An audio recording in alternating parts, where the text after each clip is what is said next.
আমার বিয়ে হয়েছে মাত্র 2 মাস হলো, কিন্তু আজ পর্যন্ত আমি আমার বরকে চোখে দেখতে পারিনি। তার কারণ হলো, রাতে যখন সে ঘরে ঢুকতো তখন ঘরের লাইটটা অফ করে ঢুকতো, আর সকালে আমি ঘুম থেকে ওঠার আগেই সে বাইরে চলে যেত। এই রহস্যটা জানার জন্য আমার মনে প্রবল ইচ্ছে ছিল, অথচ আমাদের ফুলশয্যার রাতে আমি অধীর আগ্রহে তার জন্য অপেক্ষা করছিলাম। 3 ঘন্টা ধরে ঘরে বসে থাকতে থাকতে আমার কোমরে পুরো ব্যথা হয়ে গেছিল। হঠাৎ ঘড়ির দিকে চোখ পড়তেই দেখলাম রাত 2টো বাজে। আমার তখন হুঁশ উড়ে গেল। আজ তো আমাদের ফুলশয্যা প্রথম রাত, যে রাতে স্বামী স্ত্রী একে অপরকে কত রকম প্রতিশ্রুতি দেয়, দুজনে মিলে সারা জীবন একসাথে কাটানোর প্রতিজ্ঞা করে। কিন্তু আমি তখনও পর্যন্ত আমার স্বামীকে দেখিনি, কারণ আমাদের বাড়ির নিয়ম ছিল বিয়ের আগে স্বামীকে দেখা যাবে না। শুধুমাত্র ছোট ভাইয়ের কাছে শুনেছিলাম যে আমার বর নাকি দেখতে খুব সুন্দর, আর এই কথাটা শুনেই আমি মনে মনে তার একটা ছবি গেঁথে নিয়েছিলাম। অনেকক্ষণ অপেক্ষা করার পর যখন আর বসে থাকতে পারছিলাম না, তখন ভাবলাম একবার বাইরে গিয়ে দেখি যে কোথায় আছে। কিন্তু পরক্ষণেই ভাবলাম আজই আমার বিয়ে হয়েছে, প্রথম দিনে এইভাবে বাইরে বেরোনোটা ঠিক হবে না। তাই তার জন্য অপেক্ষা করতে করতে কখন যে ঘুমিয়ে পড়েছিলাম বুঝতেই পারিনি। ঘুমের ঘোরেই বুঝতে পারলাম কেউ একজন ঘরে ঢুকলো। আমি ঘাবড়ে গিয়ে উঠে চোখ খুললাম, কিন্তু ঘরের ভেতরে এতটাই অন্ধকার ছিল যে আমি কিছুই দেখতে পারলাম না। ভয় পেয়ে জিজ্ঞেস করলাম, কে? ঘরে এত অন্ধকার কেন? কারেন্ট কি চলে গেছে? তখন ওপাশ থেকে গলা ভেসে এলো, আমি তোমার স্বামী। স্বামীর গলা শোনার পরেই আমার মনের স্পন্দন যেন আরও বেড়ে গেল। নিমেষেই উধাও হয়ে গেল সব ক্লান্তি। তবে মনে একটু লজ্জাও লাগছিল। আমি অবাক হয়ে জিজ্ঞেস করলাম, কি গো, লাইটটা জ্বালাও, তোমায় একটু দেখি। আর তুমি তো আমাকে দেখবে, সত্যি বলো, তুমি কি আমাকে দেখতে চাও না? সে তখন বলল, আমি তো তোমাকে তখনই দেখে নিয়েছি যখন তোমাকে আমার সামনে বসানো হয়েছিল। তুমি দেখতে ভীষণ সুন্দর। আসলে একটা কথা তোমাকে বিয়ের আগে জানানো হয়নি, আজ বলছি। আমাকে কেউ টুকটাক করেছে, তাই পুরোহিত মশাই বলেছেন কিছুদিনের জন্য তোমার মুখ দেখতে বারণ। সেই কারণেই অন্ধকার ঘরে করে ঢুকেছি।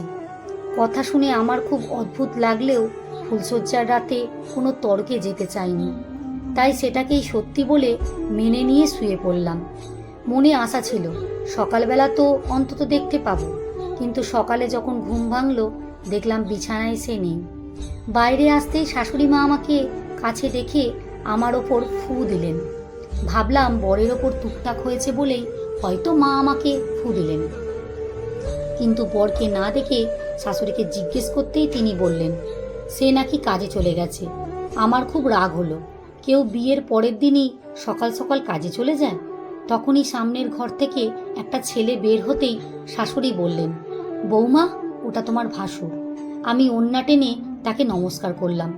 সেদিন সন্ধ্যায় আমি খুব সেজেগুজে বরের জন্য অপেক্ষা করছিলাম। দরজার শব্দ হতেই ছুটে গিয়ে দেখি আমার ভাসুর দাঁড়িয়ে আছেন। রাত গভীর হলেও বর ফিরল না। শাশুড়ি মা জোর করে আমাকে খাইয়ে দিলেন, কিন্তু খাবার সময় লক্ষ্য করলাম ভাসুর আমাকে লুকিয়ে লুকিয়ে দেখছিলেন। আমি তাকাতেই তিনি চমকে অন্যদিকে চোখ ফিরিয়ে নিলেন। পরে যখন ঘরে গিয়ে একা একা কাঁদছিলাম, তখন হালকা অন্ধকারে কেউ একজন ঘরে এলো। আমি ঠিক করেই নিয়েছিলাম আজ সব পরিষ্কার জানব, কিন্তু সে আমার পাশে না বসে অনেক দূরে গিয়ে বসলো।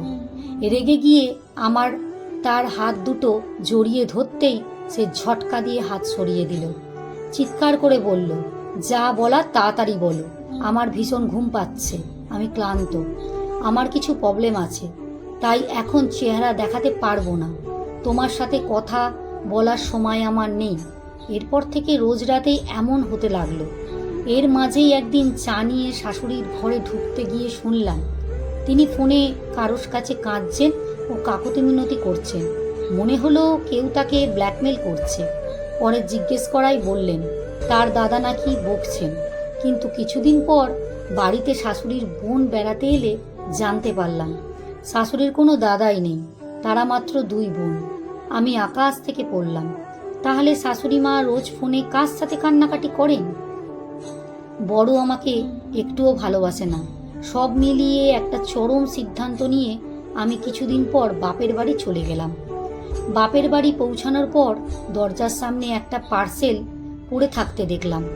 কৌতূহলবশত পার্সেলটি খুলতেই আমার পায়ের তলার মাটি সরে গেল। বুঝতে পারলাম বিয়ের নামে আমার সাথে কি ভয়ানক খেলা খেলা হচ্ছে। পার্সেল ছিল কিছু ডিভোর্সের পেপার এবং একটি চিঠি। চিঠিতে লেখা ছিল, আমি অন্য একটা মেয়েকে ভালোবাসতাম, কিন্তু আমার মা জোর করে তোমার সাথে আমার বিয়ে ঠিক করে। আমার হাজার বারণ সত্ত্বেও মা শোনেনি, তাই আমি বিয়ের রাতেই পালিয়ে গিয়েছিলাম। আর এবার আমি তোমাকে ডিভোর্সের পেপার পাঠালাম। আমার মাথা ঘুরতে শুরু করলো। আমার বর যদি প্রথম রাতেই পালিয়ে গিয়ে থাকে, তাহলে গত 2 মাস ধরে রোজ রাতে আমার ঘরে কে আসছিল? আসল সত্যটা জানার জন্য আমি ভাইকে বললাম বিয়ের ছবিগুলো দেখাতে। ছবিতে দেখলাম আমার আসল বর দেখতে খুবই সুন্দর ছিল। আমি আর এক মুহূর্তেও দেরি না করে সমস্ত মুখোশ খোলার জন্য শ্বশুর বাড়িতে গিয়ে ফিরে এলাম। রাতে যখন আমার সেই চেনা মানুষটি অন্ধকার ঘরে ঢুকলো, আমি তাকে বললাম, আমি বাপের বাড়ি গিয়ে তোমার ছবি দেখেছি। আজ আমি তোমাকে স্বচক্ষে দেখব, লাইটটা জ্বালাও। লোকটি রেগে গিয়ে বলল, তোমাকে বলেছি না আমার চিকিৎসা চলছে, বেশি বিরক্ত করলে আমি আর এ ঘরে আসবো না। এই বলে সে বাইরে চলে গেল। চরম সত্যের মুখোমুখি ও নতুন জীবনের পরদিন রাতে আমি এক পরিকল্পনা করলাম। আমাদের বাড়ির কাজের মেয়েটাকে আমার জায়গায় বিছনায় শুইয়ে দিলাম আর নিজের ঘরে এক কোণে লুকিয়ে রইলাম। যথারীতি রাতে যখন লোকটি ঘরে এসে খাটের একপাশে বসলো, আমি ঠিক তখনই ঘরের লাইটটা অন করে দিলাম। সামনে থাকা মানুষটাকে দেখে আমার হুঁশ উড়ে গেল। সে আর কেউ নয়, আমার ভাসুর। আমি চিৎকার করে আলমারি থেকে ডিভোর্সের পেপারগুলো তার মুখে ছুঁড়ে মেরে বললাম, তোমার লজ্জা করে না? তুমি আমার ঘরে এইভাবে আসা যাওয়া করো? আমি কেঁদে কেঁদে তার কলার ধরে জিজ্ঞেস করলাম, আপনি আমার সাথে এমন কেন করলেন? তখন আমার ভাসুর মাথা নিচু করে বলল, আজ পর্যন্ত আমি তোমার সাথে এমন কোনো খারাপ কাজ করিনি যার জন্য আমাকে লজ্জায় পড়তে হবে। আমি যা কিছু করেছি আমার মায়ের অনুরোধেই করেছি।